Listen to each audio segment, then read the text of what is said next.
बंदी छोड़ सतगुरु रामपाल जी भगवान की जय हो। सत साई पवन भैया, आज मैं कुछ अपने घर के बारे में आपको बताना चाहती हूँ सभी बहन भाइयों को कि जो काल ने मेरे साथ खेल खेला। हुआ कुछ ऐसा कि मेरे घर में जिस दिन मैंने परमात्मा की सेवा करने के लिए अपने फ़ोन में एंट्री कराई कि मैं भी परमात्मा की सोशल मीडिया सेवा करूँगी, उसके कुछ दिन बाद मेरे घर में काल ने ऐसा तांडव मचाया कि परिस्थिति इतनी नाजुक कर दी कि चारों तरफ से हमारे लिए सब लोग खड़े हो गए विरोधी। हमारे घर में लड़ाई झगड़ा बहुत कुछ हुआ। क्या बताएं आपको, बहुत कुछ हुआ। मेरे मम्मी पापा, मेरी सास, मेरे पति सब मेरे खिलाफ हो गए। मेरे सब रिश्तेदार मेरे खिलाफ हो गए। शर्त मेरे सामने रखी गई कि मुझे इस घर में रहना होगा तो परमात्मा की भक्ति करनी छोड़नी पड़ेगी और काल की पूजा करनी पड़ेगी। जैसे हम पहले रहते थे वैसे ही रहना होगा। मैंने भी बोल दिया कि मैं परमात्मा की भक्ति नहीं छोड़ूंगी, चाहे मुझे इस घर में रखो या न रखो। जबकि मेरी कोई गलती नहीं थी, मैंने किसी से कुछ नहीं कहा, सिर्फ मैं तो बस अपनी परमात्मा में ध्यान लगाती हूँ। सारा दिन उनकी भक्ति करना, तीनों टाइम की आरती करना, उनके नियम निभाना, और मैं किसी से कोई मतलब नहीं रखती। जिसका जो मन आता है मुझे कहता रहता है, मैं चुपचाप सुनती रहती हूँ, किसी को जवाब नहीं देती। पर फिर भी इस काल ने ऐसा तांडव किया, सबके सर पे सवार हो गया, मुझे सबका दोषी बना दिया। मेरी कोई भी गलती नहीं, कुछ मैंने किसी को कहा नहीं। और मेरे पति ने सबको फ़ोन कर के कह दिया कि मैं परमात्मा सतगुरु रामपाल जी भगवान को रखती हूँ, मेरे उनसे संबंध, उनसे रिश्ते चल रहे हैं, तो मैं ऐसी औरत को अपने घर पे नहीं रखूँगा, इसे यहाँ से निकालूँगा। बहुत गंदे गंदे इल्ज़ाम मुझ पे लगाए। मैं आपको क्या बताऊँ, मैं बहुत रोई, बहुत। मेरे घर से दिन में 10 बार फ़ोन आती, जूली ये सब क्या है? ये सब क्या कर रही हो? मैं रोती कहती कि मेरी कोई गलती नहीं, मैंने किसी को कुछ नहीं कहा, फिर भी मेरा कोई कहना नहीं मानता। हमारी बहनें हम पे उँगली उठाती, कहती तुम्हारी गलती होगी, जीजा जी की कोई गलती नहीं। ऐसी बात तो है नहीं कि ताली एक हाथ से बजे, ताली दोनों हाथों से बजती है, ज़रूर तुम्हारी कोई गलती होगी। मैं सिर्फ रोती रहती और ना बोलती कि मैंने कुछ भी नहीं किया। मुझे ये समझ में नहीं आ रहा कि ये सब हो क्यों रहा है मेरे साथ। चारों तरफ से मेरा फ़ोन ले लिया गया, मुझे फ़ोन नहीं दिया गया। मुझे फ़ोन नहीं दिया ताकि मैं परमात्मा का सत्संग ना सुन सकूँ, ना कोई सेवा कर सकूँ।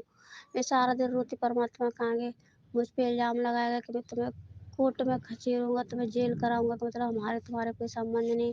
और तुम हमारी मम्मी से फ़ोन करके कहा कि तुम्हारी लड़की हमसे संबंध नहीं रखती, कोई रिश्ता नहीं रखती, मेरे घर में रहती, मेरा खाती, मुझसे शादी की। और उस बाबा के कहने से चलती। परमात्मा को ये लोग बाबा समझते हैं। कहते पता नहीं ये कहाँ से मिल गई, इस लड़की को मैं नहीं रखूँगा, इसे ले जाओ। बहुत गाली दी मेरे घर वालों को, मेरे घर वालों की बहुत बेइज़्ज़ती की, बहुत उल्टा सीधा बोला मेरे मम्मी पापा को, सबको। मेरी सास जी है ना, वो उस घर से चली गई अपनी लड़की के पास, मेरी नंद के घर पे चली गई। उनका कहना है जब तक ये इस घर से नहीं जाएगी मैं इस घर में वापस नहीं लौटूंगी। मेरे पति का कहना है कि तुम इस घर में नहीं रहोगे, इस घर में रहना होगा तो हमारे हिसाब से चलना होगा, तो रहोगी, नहीं तो इस घर से जाओ। मैं आपसे बात करना चाहती थी पवन भैया को, कई बार फ़ोन लगाया आपने उठाया नहीं। मेरा यहाँ कोई है नहीं, आज बैठी थी, काम कर रही थी, परमात्मा की प्रेरणा हुई तो सोचा आपसे अपनी बात शेयर कर लूँ, थोड़ा सा दिल हल्का हो जाएगा। वैसे तो मैं परमात्मा से बात करती रहती हूँ, जब भी कभी उदास होती हूँ, कोई ऐसी स्थिति में घिरती हूँ, तो मैं परमात्मा के दरबार में बैठ के वहीं उनके सामने बहुत रोती हूँ, बहुत, जितना मन आता रोती रहती हूँ। परमात्मा से प्रार्थना करती हूँ, हे बंदी छोड़ मेरी रक्षा करना। मैं अभी नई-नई जुड़ी हूँ, इतना ज्ञान नहीं, पर मैं आपकी भक्ति नहीं छोड़ूँगी, चाहे मेरी जान चली जाए। मैंने अपनी जान की बाजी लगा दी। ये क्या है ज़िंदगी? अब आपसे आपके चरणों में जीना मरना है। बहुत कुछ हुआ, 21 तारीख को फैसला होना था कि तलाक दे देंगे, तुम्हें हम इस घर में नहीं रखेंगे। हमारी मम्मी जी कह रही थी बेटा ये सब क्या है, 13 साल तक जिस रिश्ते को तुमने बचाया, आज वही रिश्ता तुम्हारी कगार पे खड़ा हो गया। चलो हम मानते, तुम उनको भगवान मानती हो कि तुम्हारे परमात्मा भगवान है संत रामपाल जी, तो फिर आज वो कहाँ है? क्यों तुम्हारी रक्षा नहीं कर रहे? तुम्हारी इज्जत दाँव पे लगी है, तुम इस चौराहे पे खड़ी हो गई आके, तुम्हारा रिश्ता टूट रहा है, तुम्हारा घर बिखर रहा है, तो परमात्मा को नहीं पता कि तुम हमारी भक्त मुसीबत पड़ी उसकी रक्षा करो। मैंने उनसे बोला तुम चिंता मत करो, ऐसा कुछ भी नहीं, तो ये काल की चाल है और परमात्मा मेरी परीक्षा ले रहे हैं कि मतलब हम क्या करेंगे। ऐसी स्थिति में परमात्मा को छोड़ेंगे, अपना रास्ता बचाएंगे। पर मैंने भी सारा फैसला बंदी छोड़ पे छोड़ दिया। मैंने सोचा बंदी छोड़ जो भी करेंगे अच्छा ही करेंगे, मैं उनकी फैसले से राजी होंगी, जो उनका फैसला होगा वो मुझे मंजूर होगा। इसलिए मैंने किसी को कुछ नहीं बोला, जिसका जो मना करता मुझे बहुत गाली देती। आज तो मैं इतना रो नहीं रही हूँ, उस दिन मुझे बहुत रोना आ रहा था। मैं सोच रही थी कि मुझे इतना दुख नहीं है कि मुझे कोई कुछ कह ले, पर दुख मुझे इस बात का हो रहा था कि मेरे वजह से मेरे परमात्मा की मजाक उड़ रहा, मेरे परमात्मा की हंसी उड़ रही। मैंने कभी सपने में नहीं सोचा था कि कभी ऐसा दिन आएगा कि बंदी छोड़ के लोग हंसी उड़ाएंगे। मैंने हमेशा ये सोचा कि हम कोई भी ऐसी गलती नहीं करेंगे, कोई भी ऐसी मर्यादा नहीं तोड़ेंगे जिससे हमारे परमात्मा की शान में आँच आए। और फिर भी काल ने पता नहीं कैसी चाल चली, परमात्मा की हंसी उड़ाई। हमारे पति खड़े चौराहे पे खड़े होके सभी दोस्तों के साथ हंसी उड़ाते कि हमारी पत्नी ने तो एक रामपाल जी नाम का बाबा उसे कर लिया है, उसके साथ रहती है। अब मैं इसका डीएनए टेस्ट कराऊंगा, ये कराऊंगा। बहुत बहुत उल्टे सीधे इल्जाम लगाए। मैं आपको बताना तो नहीं चाहती, पर आज बता रही। अगर आपके पास टाइम हो तो मेरा ऑडियो सुनना। मैंने भी पीछे नहीं हटी।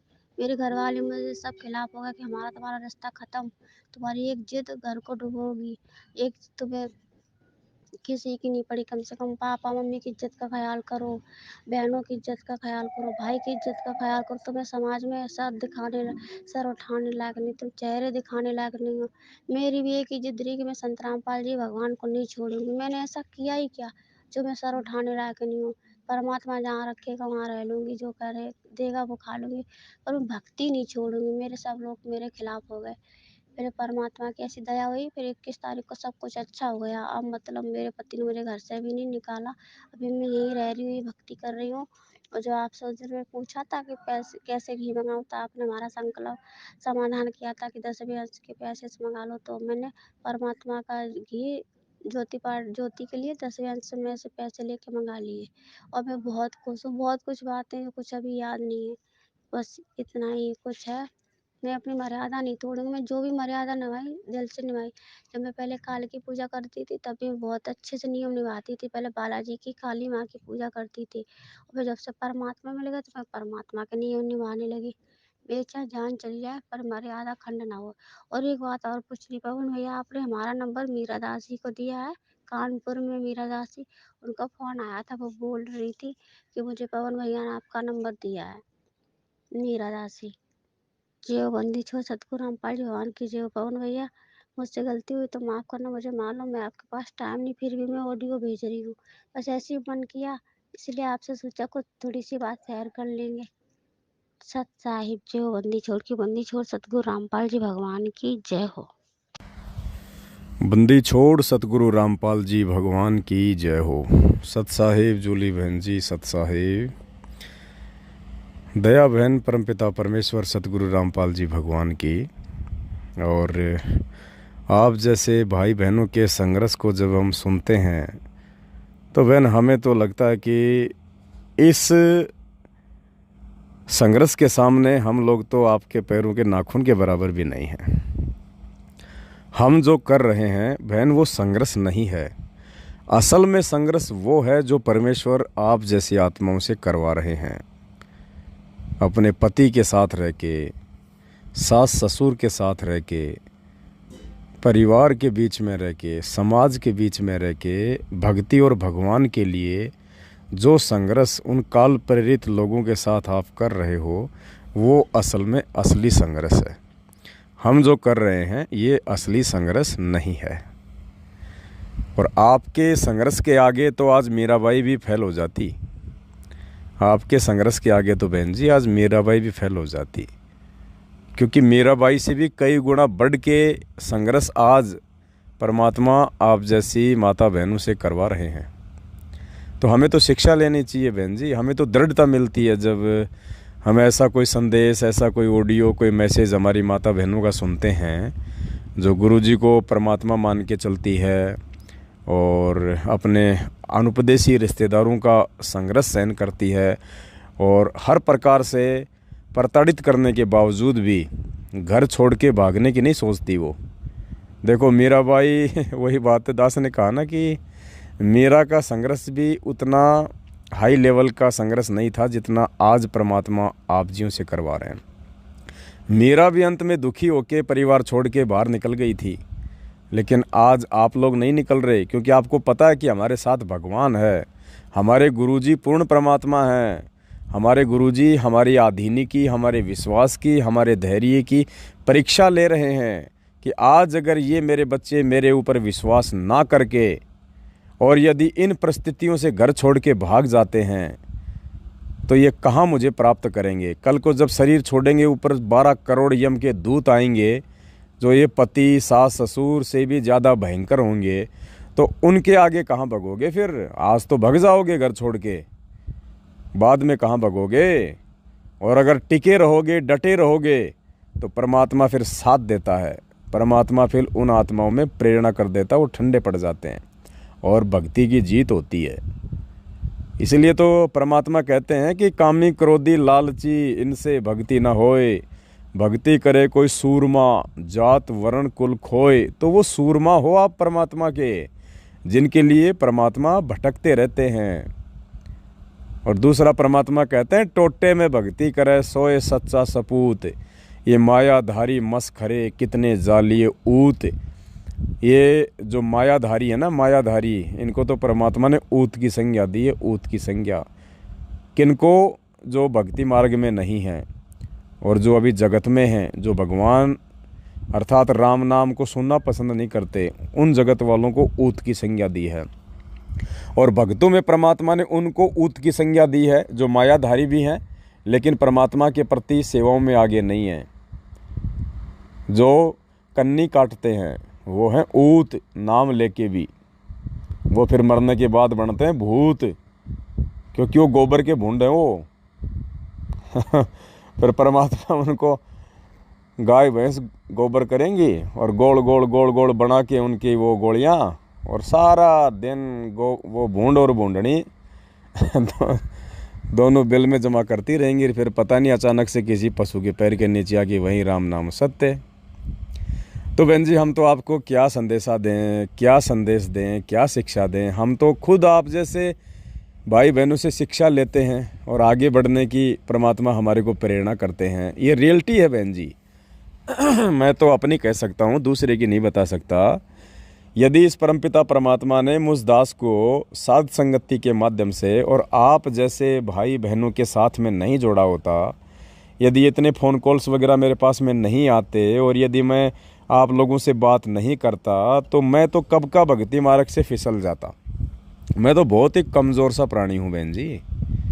ये तो परमात्मा ने दया बख्शी, आप जैसी महान आत्माओं के साथ में दास को रखा, और दास को भी हिम्मत मिलती है जब आप लोगों से बातचीत करता हूँ। तो ये असली संघर्ष है बहन जी। इस भगवान के लिए तो हमने सब कुछ छोड़ना है, सब कुछ, कोई नहीं है यहाँ किसी का। दूसरा, ये आपके परिवार वाले ये नादान हैं बेचारे, इनको पता नहीं है इस बात का। और यदि आप इस परिवार में भक्ति ना करो, यदि परमात्मा ने आपको इस परिवार में भक्ति दे के ना बैठाए होता, तो यकीन मानना बहन जी, अब तक तो काल इन सबको उठा के ले गया होता। कोई एक्सीडेंट में मरता, कोई हारी बीमारी से मरता, कोई लड़ाई झगड़े में मरता। क्योंकि इनके संस्कार कमज़ोर हैं और इनके संस्कार को मजबूत करने के लिए, क्योंकि ये भी परमात्मा की आत्मा है, इनको भी परमात्मा ने आज नहीं तो कल भक्ति पे लगाना है। लेकिन भक्ति पे लगेंगे कैसे, परमात्मा की बात इनको अच्छी लगेंगी कैसे, जब इनके संस्कार भक्ति वाले मजबूत होंगे। तो संस्कार हैं इनके कमज़ोर, तभी तो ये आपका विरोध कर रहे हैं। और काल यही चाहता है कि उस भगवान के भगत का यदि कोई विरोध करेगा तो वो तो पता नहीं कौन से नरक में जाएगा। तो काल तो उल्टा इनके कर्म बिगड़वाना चाहता है। और दूसरी तरफ वो परमात्मा काल का बाप है। वो परमात्मा अब क्या करेगा पता है, आपको इस परिवार में परमात्मा ने बैठा दिया। अब आप जो भक्ति जो करोगी इस परिवार में रह के, सारे दुख दर्द सह के, तो परमात्मा ने बताया ना, सूक्ष्म खेल है ये। अगर मेरे घर पे हलवा बन रहा है तो पड़ोसी के पास में महक तो जाएगी जाएगी। अरे आज नहीं तो कल उसकी भी इच्छा होगी भाई कि चलो भाई हलवा बनाए लो आज तो अपने भी। तो इसी प्रकार जब आप अपने परिवार में भक्ति करोगी, आरती करोगी, मंत्र करोगी, सत्संग सुनोगी, दीपक जलाओगी, तो आज नहीं तो कल बहन जी उस भक्ति का सूक्ष्म प्रभाव इन सभी प्राणियों पे होगा, आपके परिवार वालों पे। और फिर ये जो है उस भक्ति के प्रभाव से जो इनके संस्कार मजबूत हो रहे हैं धीरे धीरे धीरे धीरे, इन्हें नहीं पता, फिर ये खुद ही परमात्मा का ऑटोमेटिक चुपके से जो है उनसे कनेक्टेड हो जाएंगे। खुद ही कह देंगे कि भाई जूली हमें भी नाम दिलवा दे तेरे गुरु जी का। तो बहन, परमात्मा ने आपको एक बहुत बड़ी जिम्मेदारी भी दे रखी है, और जिम्मेदारी के साथ साथ परमात्मा ने आपको इन आत्माओं के संस्कार मजबूत करने की एक सेवा भी दे रखी है। और वैसे भी बहन परमात्मा ने बोल ही दिया है कि भाई नाम सहित बेवतन भला, जो दर दर मांगे भीखा, और क्या हुआ छत्तर की छाया चाले यो राजपाट दिल्ली का। रही बात घर परिवार छोड़ने की, तो परमात्मा ने तो यहाँ तक कह दिया कि बेटा अगर इस सच्चे नाम के साथ अगर तेरे को देश निकाला भी दे दिया जाए तो शुक्र मनाना कि वो परमपिता परमात्मा तेरे साथ में है। और ये राजाओं का राज तो 2 दिल्ली का है, 2 कोडी का। 4 दिन की चांदनी है, फिर अंधेरी रात, गधे कुत्ते सुअर बनेंगे ये। और आज हम जो कष्ट सहन कर लेंगे, जो उठा लेंगे, और वो कष्ट भी हमारे अपने कर्मों के हैं। हम ये नहीं कह सकते कि ये भक्ति लेने के बाद हमारे ऊपर ये कष्ट आ गए, नहीं, ये मूर्खता हमारी अगर कोई ऐसा सोचता है तो। ये कष्ट हमारे अपने कर्मों के थे, और अगर ये भक्ति ना मिलती तो क्या हो जाना था, ये सोचना चाहिए इंसान को। और दूसरी बात बहन, घर छोड़ने से, घर छोड़ के भाग जाना, ये कोई समाधान नहीं होते, ये कायरों के काम होते हैं, ये बुज़दिलों के काम होते हैं। और वो महान आत्मा होती हैं जो उस जगह से हिलती नहीं है। फिर परमात्मा भी वहीं खुटा गाड़ के बैठ जाता है थोड़े दिन बाद में। भगवान यही तो देखा है कि वो क्या स्टैंड लेगी, ये कौन सा तरीका अपनाता है, मेरे ऊपर अविश्वास करके यहाँ से भगता है या मेरे पर विश्वास करके यहीं पे खुटा गाड़ के खड़ी रहती है। और जब खुटा गड़ा रहेगा तो कभी न कभी तो भैंस बंधेगी, कभी न कभी तो दूध पिएंगे फिर। तो दया है परमपिता परमात्मा की बहन जी, हम तो आप जैसी आत्माओं को संदेशा देने के लायक नहीं है, फिर भी आप जी ने कहा तो भाई होने के नाते 2 शब्द हमने बोल दिए। तो और तीसरी बात बहन जी, चाहे कोई हमारी माता बहन हो, ये संघर्ष आपकी अकेली के साथ में नहीं है, ऐसी हज़ारों की संख्या में हमारी माता बहनें हैं। लेकिन माता बहनों को वही बात है, ऐसे घर परिवार छोड़ने से, बात बात पे जो है मन छोटा करने से काम नहीं चलेगा। हमारे गुरुदेव भगवान हैं, पूर्ण परमात्मा हैं, कबीर साहब हैं, हमने विश्वास करना पड़ेगा परमात्मा पे। अगर हम मर्यादा में रहेंगे और भगवान की भक्ति और मर्यादा के लिए यदि हम कोई संघर्ष करेंगे तो भगवान कौन सा दूर है। वही बात है, गुरुजी सुनाते हैं ना सत्संग में कि दो लाला जी आपस में लड़ाई कर रहे थे। एक ने कहा कि मैं तेरे सिर में बाट मारूंगा, दूसरा बोले भाई मैं कौन सा ठाली बैठूंगा। तो बहन जी, जब हम कुछ इस परमात्मा के लिए कुछ करेंगे ना, तो परमात्मा कौन सा जो है खाली देखने का काम करेगा, बाकी काम तो फिर परमात्मा का ही है। तो दया है गुरु जी की बहन, इसी प्रकार से संघर्ष करती रहो। और फिर भी बहन मान लो ऐसी कोई नौबत आ जाए कभी भी किसी भी प्रकार की, तो पहली बात तो 99% तो अपने गुरुदेव पे विश्वास करके हमने टिके रहना है, बिल्कुल नीम के पेड़ की तरह। और यदि नौबत ये आ जाए कि साहब आपको धक्के मार के घर से बाहर कर दें और आपका सामान ही रोड पे फेंक दें, फिर आपके इस पवनदास भाई को खाली एक फ़ोन कर देना, 2 मिनट में गाड़ी घर के आगे आ जाएगी, फिर कोई दिक्कत नहीं है। और फिर घर वालों से सदा के लिए फिर अपना प्रमाण पत्र बनवा लेना, फिर वापस आने जाने की ना सोचना। फिर जहाँ हम रहेंगे वहाँ रहो, मालिक की भक्ति करो फिर। बाकी तो 99% संघर्ष है बहन जी, संघर्ष। हमने मीरा को पीछे छोड़ना है, मीरा को पीछे। हाँ, परमात्मा धरती पे है। आज हमारा संघर्ष आने वाली आत्माओं के लिए उदाहरण बनेंगे, उदाहरण। और ये संघर्ष मैनेजमेंट वाले नहीं कर सकते बहन जी, क्योंकि उनके पास मर्यादा नहीं है, उनकी मर्यादा टूटी हुई है, वो संघर्ष नहीं कर सकती। उनको कॉम्प्रोमाइज़ करना पड़ेगा उन माता बहनों को जो मैनेजमेंट के साथ जुड़ी हुई हैं, क्योंकि सबकी मर्यादा टूटी हुई है, इसलिए भगवान का आशीर्वाद नहीं उनके साथ। दूसरा, उनको हिम्मत नहीं मिल सकती क्योंकि वो साथ संगति से नहीं जुड़े हुए, उनका कोई सहारा देने वाला नहीं है, कोई उनकी हिम्मत बंधाने वाला नहीं है, उनको कोई अच्छी और सच्ची बातें बताने वाला नहीं है, इसलिए वो पहले से टूटी हुई है, इसलिए वो कॉम्प्रोमाइज़ करके बैठी है सब। मैनेजमेंट में अगर ऐसी कोई नौबत नहीं आ रही ना किसी के साथ, तो उसका रीज़न है वो भक्तों के साथ तो भक्ति का दिखावा करती है और घर वालों के साथ में सारे जगत वाले काम करती हैं, तो उनको कोई दिक्कत ही नहीं है। लेकिन बहन, ये दिक्कत उनको होगी जिनको भगवान ने इसी जन्म में पार करना होगा, क्योंकि लोहार है ना, गुरुजी कहते हैं लोहार बार बार आग में लाल कर करके उसी लोहे पे घण की चोट मारता है जिस लोहे का कोई औजार बनाना होता है, जिसकी कोई कीमत बनानी होती है। तो परमात्मा ने आप जैसी आत्माओं को, हमारी माता बहनों को भट्ठी में दे रखा है, भट्ठी में, क्योंकि परमात्मा ने आप जैसे हीरों को चमकाना है, फिर उनकी कीमत लगेगी। तो बहन, ये परमात्मा सतलोक जिस आत्मा को ले जाएगा ना, उसको हर प्रकार से इस गंदे लोगों के दुखों से परिचित करवाएगा कि बेटा, ना यहाँ कोई किसी का पति देव है, ना किसी की माता देव है, ना किसी का सास और ससुर देव है, ये सब काल हैं। नहीं कहते गुरुजी एक सत्संग में, ससुरा काल, सासू काल, साड़ा भी काल है, माँ भी काल, जो नई नाम ले रखे वो सब काल हैं वो। तो बहन ये संघर्ष जो है आने वाले समय में उन आत्माओं के लिए प्रेरणा के स्रोत बनेंगे। और आज यदि हम ये हिम्मत हार जाते हैं तो बताओ हम अपना काम बिगाड़ लेंगे और आने वाले आत्माओं के आगे हम हंसी के पात्र बन जाएंगे, हंसी के पात्र। जैसे आज हम 650 साल पहले की वो बातें सुन सुन के हंसते हैं ना, और क्या कहते हैं, अरे जाओ रे। अरे बताओ 120 साल तक भगवान ने ज्ञान दिया और मालिक ने जब परीक्षा ली और गंगा जल बोतल में भर लिया और अपनी बेटी के कंधे पे धर के हाथ बैठ गए, बताओ उन गधों ने ये नहीं पहचाना कि भाई वो परमात्मा ऐसा काम करेगा क्या, जो दुनिया की शराब छुड़वाता है, जो दुनिया की माँ बहन बेटियों को नाम दे रहा है, उनके इतने दुख दूर कर रहा है, क्या ऐसे गंदे काम करेगा क्या। लेकिन बहन जी उस समय वो हम ही थे, कोई और नहीं थे। जो आज हम अपनी ही 650 साल पहले की क्रिया के ऊपर खुद ही हंस रहे हैं, तो हमसे बड़ा मूर्ख और कौन होगा। तो बहन जी ऐसे ही ऐसा ना हो कि आने वाली आत्मा आज हमारे इन बातों को देख के बात बात पे जो हम टूट जाते हैं, बात बात पे उदास हो जाते हैं, छोटी छोटी बातों को लेके गुरु जी की मर्यादा तोड़ देते हैं, संघर्ष नहीं कर पाते हैं। ऐसा ना हो कि आने वाली जो आत्माएं हैं हमारे को देख देख के वो हंसें और हम हंसी का पात्र बने। हमने तो प्रेरणा का पात्र बनना है कि परमात्मा के भगत हों तो ऐसे हों। तो बहन ये बहुत विशेष मेहर, विशेष दया है आप जैसी आत्माओं पे परमात्मा की। मालिक ही आपको अंदर से सहारा दे रहे हैं और ऊपर से चोट भी मार रहे हैं, और देख रहा है परमात्मा की मेरी आत्माएं सतलोक जाने के लिए कितनी तैयार हुई हैं।